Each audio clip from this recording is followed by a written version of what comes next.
Fulham's Craven Cottage ground is in the heart of an upwardly mobile area, and this, more than any other factor, threatens its future. The bustling property market reflects an awareness that this is now prime residential land, and the demand for homes has exceeded the capacity to satisfy it. In the view of the property developer, the Craven Cottage Stadium is an underutilised asset. It would be worth up to 6 times as much if it were bulldozed and replaced with residential units. But the price paid by the community would be 91 years of history. It's part of my life. It's the first professional game I ever saw. I haven't got a clue who was playing, I must admit that, because I was about 6 or 7 years old. But I came with some schoolmates, and we enjoyed the game so much. I mean, I can remember times when we used to come here and it was so crowded that you'd be at the back of the crowd pulling the blokes' trousers, because they're all big, aren't they, these adults, you know.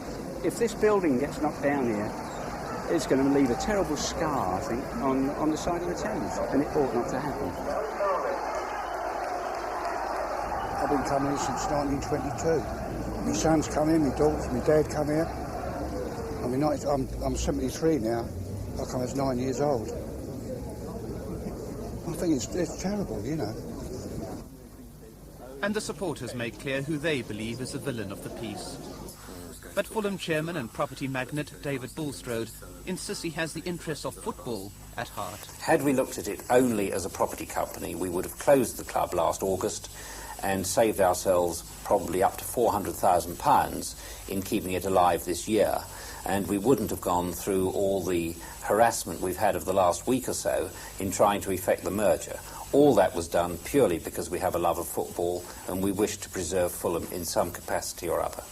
What is so infuriating for me personally, and for the local authority and our MP, is that David Bulstrode gave absolute cast-iron assurances only a few months ago that Fulham would be able to play at Craven Cottage for the next 2 or 3 years, and that efforts would be made to revive the club and bring back the gates. Now, we know that Bulstrode's word isn't worth much at all. Now the assurance that David Bulstrode's other club, QPR, will not be closed. We will be floating off Queen's Park Rangers as a separate company away from the property group with outside shareholders within the next 12 months. Robert Noonan, the chief executive in Marlow, and myself will both take major shareholdings in that, and we intend to continue to run the football club and build it up so that West London at last has a successful side, which it hasn't had for many years. But it's not just West End clubs at risk. High-riding Wimbledon, who are into the FA Cup quarter-finals, may be forced to leave Plough Lane and merge with Crystal Palace next season. In the face of declining public interest and falling income, clubs throughout the country are vulnerable to financial takeover. This is undoubtedly the thin end of the wedge. I've been very concerned, and I put details to Football Association committees before now about clubs outside the Football League. It's not just those top 92 clubs in the league. We have probably 200 clubs immediately below those who have grounds, many of them in valuable development areas, and we've seen a number of those disappear. Not because the clubs have ceased to become viable or they haven't been successful footballing-wise. It's simply been a speculation, and they've disappeared, those clubs, and this is causing me considerable concern. I think there must be legislation, that's the point.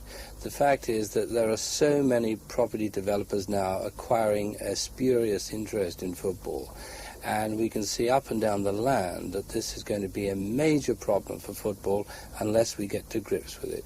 The Football Association, the Football League, the supporters clubs are all at one on this, that they want to see this particular development resisted. This weekend, Fulham fans invaded the pitch to express their resistance. But it took the threat of closure to get more than 3,000 supporters in the ground for the first time this season. In this game, the Black and Whites came back from the dead with 2 goals in the last 15 minutes to force a draw. But greater crowd support in past seasons could have ensured that their survival at Craven Cottage is not purely temporary.